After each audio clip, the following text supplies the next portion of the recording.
Welcome to Be Woke Vote. I'm Roland Martin, host of Roland Martin Unfiltered. Our whole focus is to engage folks all across this country to get them to understand the power, the impact of voting, and what it means to you and your family. We had some amazing conversations with folks from all walks of life.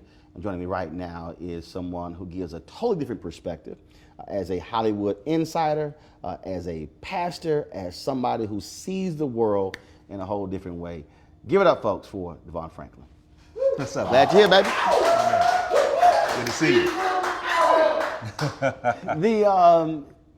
It's interesting when we talk about Hollywood, faith, and politics. Yeah.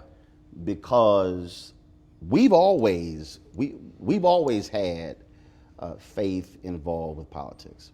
But when you think even about our struggle, when you think about Black Freedom Movement, when you think about the role that Harry Belafonte played, and Sidney Poitier and Diane Carroll, and James Brown and Dick Gregory, we've always had Black folks who were in Hollywood who understood that they were not just on the big or the small screen. That's right. They were also Ruby Dee, R.C. Davis, I can go on and on. Paul Robeson. They understood we got to use this thing we got. That's right. To make change. Absolutely. And the thing about it is, especially now, you know, when the stakes couldn't be higher for where we are as a country, where we are as a culture, when you have the platform in entertainment, I do believe it's important to use it, because the same people that will buy the movie ticket or stream the album or go and support the book, they're the same people. They're voting for what they want to see in entertainment. And now, to me, it's about using the platform to say, hey, it's not just about an entertainment vote, it's about a vote that actually is going to affect the very trajectory of your life. I remember reading a piece where Dr. King said to Sidney Poitier and to Diane Carroll, no, we need y'all doing what y'all do. We need, you are helping the race by what you're doing on that screen. And there were people who were critical of them because they felt they should have been as involved as Harry Belafonte or Dick Gregory. And the reality is, like, so even today, the reality is, everybody is not going to be as active and involved as Kerry Washington or Jeffrey Wright.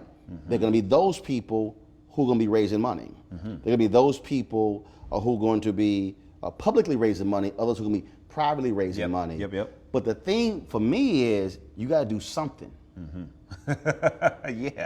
Yeah, no matter what it is. And I think that's also one of the challenges is that too often we will look at others and make a judgment on what they shouldn't do. I think we all have to operate based on our convictions, right? And that conviction, especially when it comes to being politically active, is going to take a different shape in each individual relative to who they are, their platform, their background, so on and so forth. But I agree with you that we all, especially in this moment that we're living in, should feel compelled, no matter what our sphere of influence is to do something to help make this thing different. Look what just happened with Taylor Swift. Exactly. So here is right. Here is a young white woman from Tennessee Yep. who has look. I'm not going anywhere near politics. Everybody, we all good. We love everybody. But all of a sudden, she's like, "Hold up, The stakes are too high." So she goes, and what got me was, and I will give her credit. She didn't just say, "Oh, hey, I just need y'all to vote." She said, "No." She did her homework. She said, "I'm looking at this man." Yep. The former governor of Tennessee. I'm looking at Blackburn, who's member of the House, and she's like, I'm sorry, just because she's a woman, doesn't make she her. says she's against the things that I stand for, and I'm voting for this man. And there's 100,000 new voters just from that in like a 48-hour period. But here's the thing: how much effort did it really take her to do that? Not much. It was an Instagram post. So the idea that it's really hard, it's really not. You do the post, boom, boom, your influence will speak for itself. So I think what she has done, if you look at what Rihanna recently just did this week, and posting on her social channels about, hey, you got to get out and vote. I love what we're seeing because it just takes one person like that to say, hey, before I wasn't going to get involved, now I realize I have to get involved, and it becomes a snowball effect. See, because the thing for me is, as I look at, I look at these massive followings. I mean, you look at these numbers, and the thing is, it's like you can forget. Well, can you move the needle? No, they can't move the needle. That needle can thump. Moving the needle if it just kind of it's like that. Okay, move the needle. No, it's like if it was a VU meter, they could go boom, boom. Yeah. And so my deal is, if you're sitting here spending so much time tweeting and posting about alcohol, or about a pair of shoes or whatever, you literally are sitting there and you can, impact change, but you just gotta have the courage to actually have some guts and do it. That's right. And I think sometimes where the fear comes in is, what's it gonna do to my audience? What's it gonna do to me? Is it gonna take opportunities away? But I think we're living in a time where speaking your truth and not being afraid about that, I think it actually brings more opportunities. And when you look at the stakes, especially from a policy standpoint, and who we put in office affects policy, and policy drives the direction of our culture. I think those of us that are a part of the culture, especially from an entertainment standpoint, we got to get involved. We just have to. And again, I'm not going to judge somebody for how they choose to do it, as long as they do it. And when we think about music, we just lost Aretha Franklin. Yeah. And folks telling the story of when Angela Davis went to prison. They were threatening to send her to prison. And she said, "Oh, black people made me my money, and I'm gonna spend the $250,000 to make sure to bail her out." And so, and it was sort of like, whoa. Yeah. And they were like, and her deal, it wasn't where she said, I know all the different factors, I know all different things, but her deal was, my people made me this money. Right. I got it, and I'm going to use it. Right. And here's how I'm going to use it. Right. And what was amazing is that what that did is it elevated her profile. It elevated who she was. So this idea of giving back in service and being politically active in social justice, sometimes we think, I don't want to get involved. No, the more we get involved, the more people realize we care. When I look at right now where we stand, you talk about these issues and where we are in the level of divisiveness. I do believe you have a significant number of people, especially you look at the numbers of young people. I remember the last election, 2016, the Joint Center for Political and Economic Studies, they released their survey where it said who is excited or who said, we're absolutely going to vote. They polled black folks, 65 plus, off the chart. They had the highest number. Literally, it went from, if they 65 plus is where they started. And as you went from 65 plus to the next group, which was like 48, 65, and then you went from 30 to 47 or whatever, that bad boy was dropping. And the lowest number was 18 to 29. And I never forget what Jesse Jackson Jr. said once. He was in Congress, and these young folks came to him, and they were like, man, if you don't do this, we gonna vote your ass out of office. He said, this is what he said. He told them, he said, quote, he said, I don't give a fuck what none of y'all think. He said, let me explain something to y'all. He said, you see that building right there? He said, see that high rise? That's senior living. He said, that's who gonna put me in. He said, I don't give a damn what y'all saying. They gonna vote. He said, I'm gonna go in that building. He said, and I'm gonna get every vote in that building. He said, now if you wanna get my attention, I want you to go get the number of people who are your age to equal them. And he wasn't just like, I'm dissing y'all because you're young. He's saying his deal is, like it was. They will vote. They gonna turn out. Right. And the numbers prove it. And it's hard, and it kills me when I say, I'm sorry, if you're sitting on, you are not, millennials are the largest group in America. They're now larger than baby boomers. And if you don't use your power, they will run you over. Completely. And I think that's why what we're seeing so much, especially when you look at who's controlling the country and how the country is being controlled, it is because the powers that be and those that know how the system works are taking advantage of the system for their own interests. So part of it when it comes to this millennial generation is education. You got to understand why it's so important, understand what's really at stake. So the things that you're seeing, that they may be seeing right now that make you angry, here's how you can affect change. And what I love is that what you're seeing, what's coming out of Parkland, is these younger group, of millennials becoming much more politically savvy, much more politically activated and organized. Right. Organization is key. It's like, an ant by itself can't do anything, but ants working together, can do things well beyond their own capacity. And I think the same thing goes for this younger generation to become united and activized on what's happening. And what I love what you're seeing right now is that when you look at a Taylor Swift, right, or you look at a Rihanna, or you look at those like a Kerry Washington, this generation, which gets so much inspiration from entertainment, this generation is influenced. I mean, every generation has their influence. Yep. But I would argue, by and large, when you talk about Harry Belafonte, or you talk about, how it was, in the 60s, 70s, and even 80s, there was, you had the entertainers, you had the church, you had the activists. In our day and time, the church is somewhat losing its influence. Entertainment influence is growing. The activists are losing their influence. So where do most, this younger generation go? They go to entertainment. And so the influencers, entertainment can actually move the needle. And when you see people become active, I love how this younger group of people are saying, wait a minute, we don't like what just happened with Kavanaugh. We're going to do something about it. We don't like the fact that there's no gun control. We're going to do something about it. And I do think that as tragic as these events are, they are becoming more galvanizing to get this younger group of voters, which is so influential, to get out and do what we know they can do, which is to help move the needle in a massive way. You mentioned the I don't like to use the word the waning influence of the church. Yeah, I hear you. And because first of all, the influence of the church is still significant. I believe, and look, my wife has been ordained for 25, 26 years. There's so many different preachers who I know. I believe that the problem in terms of the church as it relates to politics and social issues is that the church this is the first, Pastor Jamal Bryant has said this. This is the first time we've had a movement in Black America where the church had to follow somebody else. All of our movements was church led. So now all of a sudden, the Black church is still like, okay, I'm not kind of like sure what my place is because they're not used to following. They're used to leading. And that's why I think it's sort of right now is out of sort because the Black church has never been in that position before. That's a good observation. Yeah, I can see that. But I also think that when you look at how the culture has been moving, right?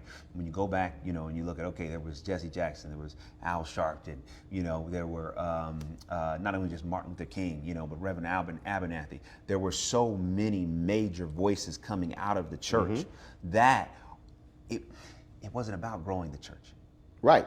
You know what I mean? It was about the people. It was about the people. It was about our church is the people. Right. Our church is the community. So I can't tell you how many people Reverend Dr. Martin Luther King had at his church. I have no idea. Right. We don't. I mean, okay. It's actually, first of all, Ebenezer was an extremely small church. I've been to Montgomery. Yeah. And Dexter Avenue was an absolutely small church. I mean, I'm standing in front of it. I'm like, wow, this ain't no big church. I mean, it was not a big church at all. But the mentality of ministry at that time wasn't like, hey, I'm trying to build up my block. I'm trying to help the community and save the world. And I think that too often there's been this mentality shift at times of, hey, we're building a local church, which is fine. Listen, I love the church, right? I was been raised by the church. I'm a part of the church. I love it, and it's one of my favorite things in life. However, I do think too often coming out of the civil rights movement, and moving into the affirmative action moment, what would happen is we began to look internal instead of external. So as a result, when we look at culture, maybe you're right. Maybe it's not a waning influence, but maybe that influence is being mitigated a bit because the voices within the community, maybe we have to say, you know what, listen, if I got 5 members or I got 5,000 members, at the end of the day, what are we doing for the people at large? Yeah, because I think when you talk about, so like even though Dr. King was at Dexter Avenue, even though he later returned to Ebenezer, he was actually seen not as the pastor of this church, but the pastor of Black America. So when you begin to look at in terms of Pastor those roles, when you look at in terms of how Reverend Jackson continued what Dr. King started with Operation Breadbasket, turning that thing into the Rainbow Coalition, and the things that he was doing, he said, no, I'm going to be operating on a national and international stage. And it's stunning to me when I see these things take place. And I look at individuals who have national religious profiles who say nothing. And it's sort of like, okay, so to your point, is it just about your church or the 2 or 3 churches or the 4 churches under your wing? It's like, do you not see yourself as even bigger than that? Do you not see yourself as beyond that? And I think that also is where this thing plays as well. And it's troubling because these are individuals who, just like the entertainers, have tremendous influence. Yes, without a doubt. Won't use it. Without a doubt. Won't. No, I don't want to. I don't want to. I don't want to upset Republicans. I don't want to upset Democrats. I don't want to be in this game. And I'm sitting here going, yeah, you're here to save souls, but those same souls need to be owning homes. Those same souls are concerned about not being able to get a job. Those same souls are concerned about whether my kids get an education. And so, and so that's just it. I think that's where I also struggle, because it's like, dog, are you gonna say something? Right. I know.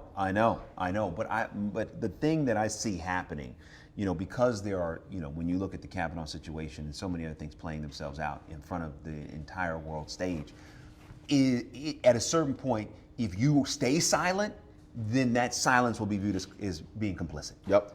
In this day and age, given what's going on. It's like, sorry, none of us like to be on either side, right? Because, we're all humans, no matter what we may believe, right? We're all God's children, no matter what side of it we may be on. However, there is a war at stake for our culture, for our community, for the vibrancy and the health of our families. And we do have to roll up our sleeves now and participate and fight, because if we don't, lives will be lost as a result. So I'm going to ask you about Paula White. Okay, all right. Here we go. We're going to get woke. So there were some things that she said on Jim Baker's show, and I blasted her. And that comment I did on Tom Jordan, I did on my television show. millions of views. And so she sends me this email. Take it out of context, oh my God, I'm out of the country. And I said, Paula, when you get back, we need to sit down and have a conversation. You need to sit down and explain this. The position that I took is that would nobody know Paula White if it wasn't for black people? That is true. You made your name by being on BET, by preaching at Woman Thou Art Loosed. You just took over Zachary Tim's old church. You took over as a black church. Okay, you can call it multicultural all you want to. Black church. I mean, all that sort of stuff along those lines. And here you are leading Trump's faith-based group. And my position is, fine. I don't care who you can support whoever you want to, but you also need to be accountable to the very people who made you you. And still hasn't happened. Matter of fact, when we get done, I'm gonna send another email. I'm gonna send another text message, because my deal is you need to explain to me and to the other audience how you call yourself an evangelical leader, and you're silent when he's out here acting a fool, trashing people in rallies and on social media, but you're standing next to him. Is a conservative Supreme Court justice worth all of that? What do you make as someone who preaches the gospel and you see silence of white conservative evangelicals in what's happening in this society? I think part of what it is that my observation is that sometimes, especially in the community, that there is this idea that if I'm vocal, right, or if I say something about an issue, instead of saying, hey, we're all part of the body of Christ. The Bible says, it doesn't matter, we're all part of the body, right? But what happens is, unfortunately, in the church, there is that segregated as the culture and the community in the world, in the country used to be. So still in the church, there are dividing lines between, this race is over here or this race is over there. And there certainly is intermingling. But at the end of the day, sometimes what I've observed is that those on this side of it, sometimes on the white evangelical side, sometimes say, one, I don't want to get involved because of the cost that may come with that. Or two, I'll pray for them, right? And I'm like, okay, there's nothing wrong with praying, but if we're a part of the body and one part of the body is sick, we don't say I'm gonna pray for my arm. No, we're gonna say no. I gotta go to the doctor, right? Because if the arm is sick and I lose my arm, I'm not gonna be able to function. So sometimes I think that the power in this country is sometimes put over the power of God. So that sometimes having power in the country is what's number one, and then the power of God is number two. Because truly, I think if we all were seeking God's power, at the end of the day, if we saw our brother or sister hurting, if we saw our communities, being disparaged, as Christians, no matter what our race is or part of the religious sphere we would be on, that would be our heart. Our heart says, Jesus says, if you did this to the least of these, you've done this to me. So sometimes I see, the dividing line between those of color in the Christian space and those, of not of color in the Christian space, and there being a little bit of apathy, a little bit of fear. And also I think there is, and this may sound ridiculous, but I think part of it is just a lack of communication and understanding. Even though we're in 2018 as people of color, there are a lot of people not of color who do not still understand the people of color experience in this country. Right. And so part of what it is education. What I would love to see is to bring together, those from the white evangelical community, those from the African American, evangelical community, the Latino, and have a summit. Let's talk. They won't do this. it. Let's come together. No, they won't do it. They won't do it. First of all, Bishop Harry Jackson sort of did this. They had one at Bishop Jake's church, and they had a couple of more meetings in Virginia. So he's been trying to do that. But Reverend Dr. William J. Barber, he, along with Jim Wallace and others, they've issued a challenge to Jerry Falwell Jr., to Robert Jeffers, to Ralph Reed, to Tony Perkins, to Paula White and others. They won't accept the invitation. Now see, again, that's where for me, I've got to question and or challenge your faith. Because if your position, if you're Jerry Falwell Jr., and you're leading Liberty University, and you're always talking about Jesus and God, this and the other, why are you scared to sit across from the table from somebody with a differing view? I don't know. Show me how that's leadership. When Dr. Barber and others, they've got a rally in Lynchburg, and you have the you have the Liberty University Police Department send a statement: if y'all step foot on this campus, you will get arrested. But you're a Christian leader. That is a problem for me.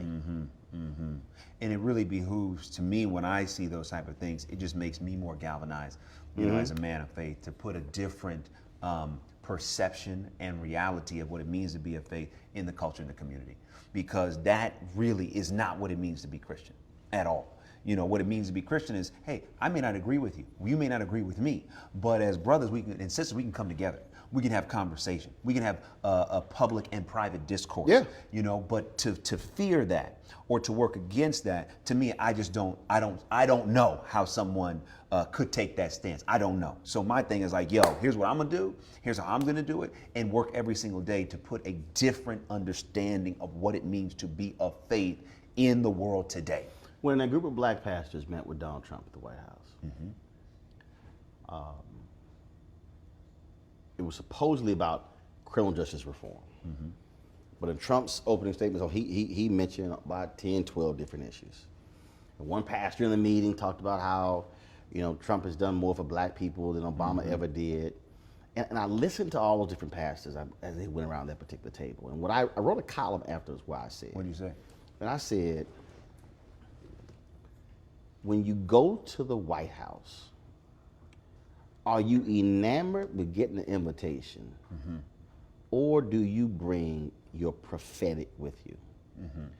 The prophetic has to always supersede the partisan.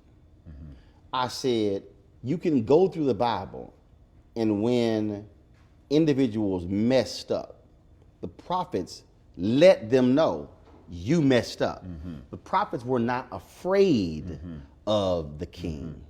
They were not afraid of David. They were not afraid of any of them. And that's what offended me, that here you are a preacher, you are a pastor, you are speaking and teaching the gospel, and you're sitting there with the president.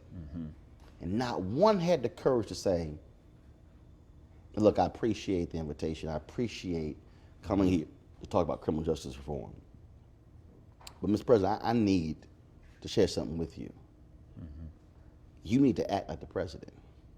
You need, see, but no, I'm just so glad to be here. You are just wonderful. You are just what you've done to the country.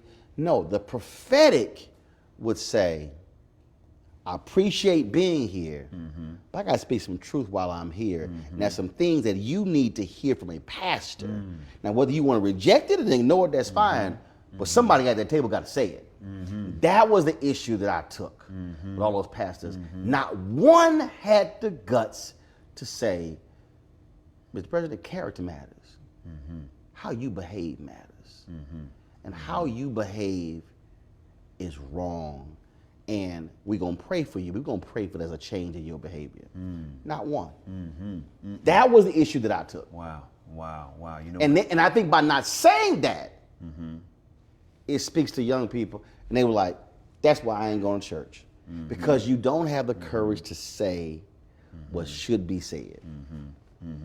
Yeah, you know, when Jesus sent out the 12, he said, be wise as a serpent, be harmless as a dove.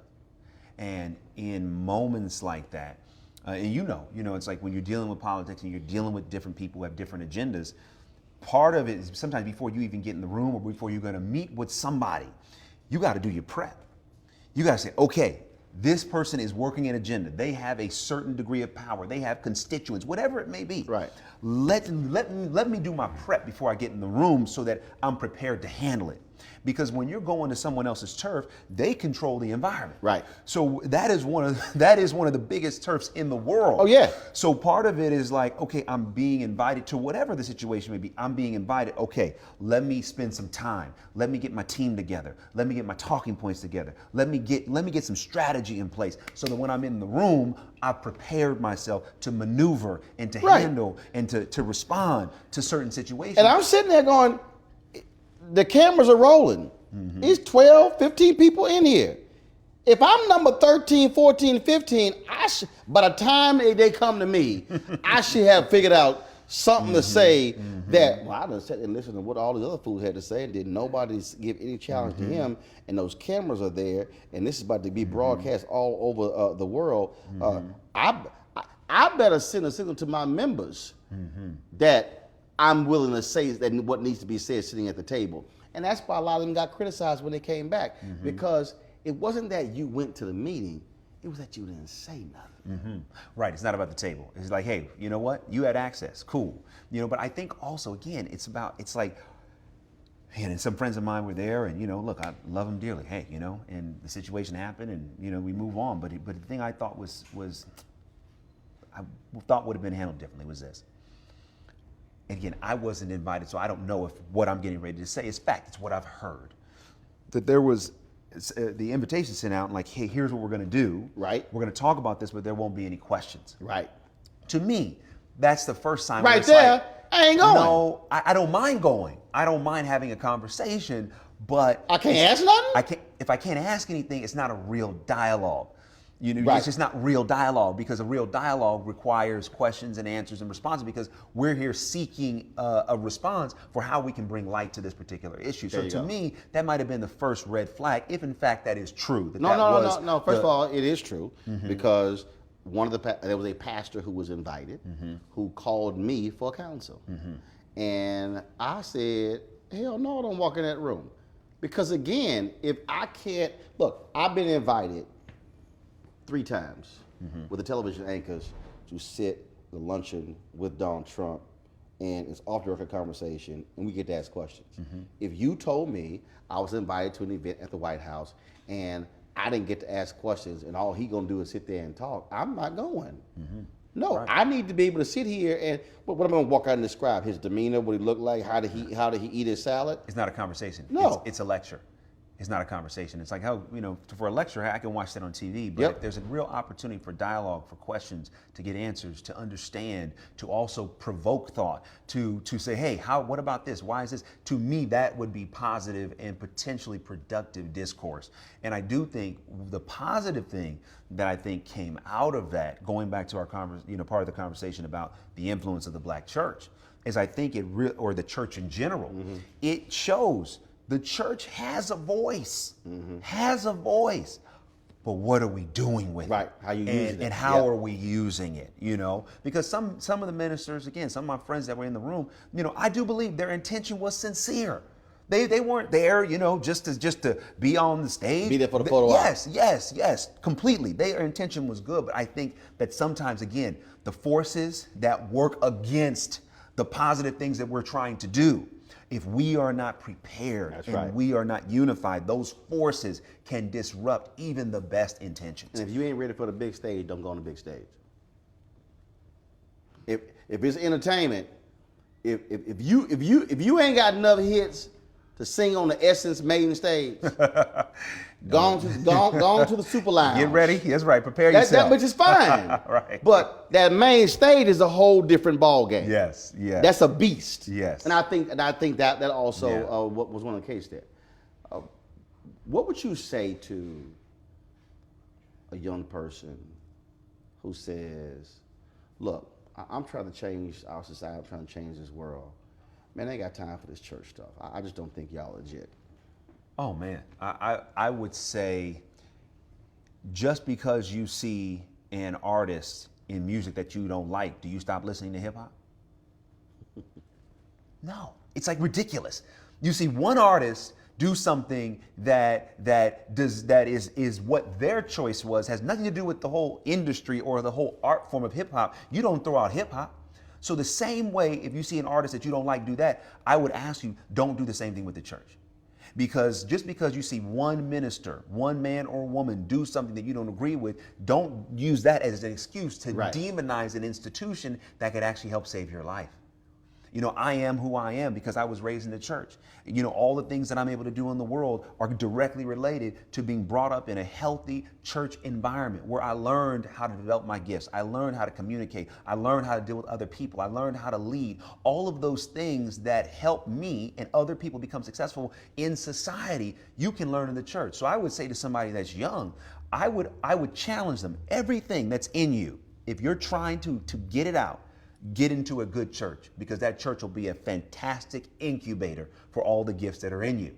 And when you find the right church, you will find that the others that you may have been looking at were the wrong people to look at. In any profession, I don't care what it is, you're always going to find people that you can point out that may not represent that profession to the best of their ability. But when you find those that do, then you begin to see what it really is about. So I would encourage that young person, you know, don't give up on God. Don't give up on your relationship with the Lord. Don't say, oh, you know, Jesus is this, Jesus is that. No, try him for yourself and be persistent. Find the right environment that works for you. And I guarantee you that you would see that environment to be transformative. That's what I would say. Our last task. So you run up against that person, somebody else. They can be young, middle age, old, whatever. And they say, but I hear you, but bro, I ain't got time for this voting stuff. It's just not. I don't think it's worthwhile. And all you got is 30 seconds. You and Megan may be trying to get in the car. Y'all might be trying to get settled on an airplane. You may be trying, and all you got is 30 seconds. What do you tell them in 30 seconds why they need to vote? Go. I would say in 30 seconds, you need to vote because at the end of the day, when you look at the quality of your life, when you look at the things you want to see happen, not just for yourself, but for your children and your children's children, if they do not happen because you chose not to exercise your vote, do you have the courage to look in their eyes and say, I didn't have enough time? Sorry you don't have health care. Sorry you don't have a living wage. Sorry you don't have the money to go to school because I chose not to vote. And if the answer is you cannot look in their eyes, then I ask you the question, how can you not vote? That was 31, but it works. You want to check out Roland Martin Unfiltered? YouTube.com/Roland S. Martin. And subscribe to our YouTube channel. There's only one daily digital show out here that keeps it black and keep it real. It's Roland Martin Unfiltered. See that name right there? Roland Martin Unfiltered. Like, share, and subscribe to our YouTube channel. That's youtube.com/Roland S. Martin. And don't forget to turn on your notifications so when we go live, you'll know it. Hey fam, want to check out Roland Martin Unfiltered? The blackest show on all of digital, cable, and broadcast. Check out our audio podcast. There's only one daily digital show out here that keeps it black and keep it real. It's Roland Martin Unfiltered. Press play. Martin.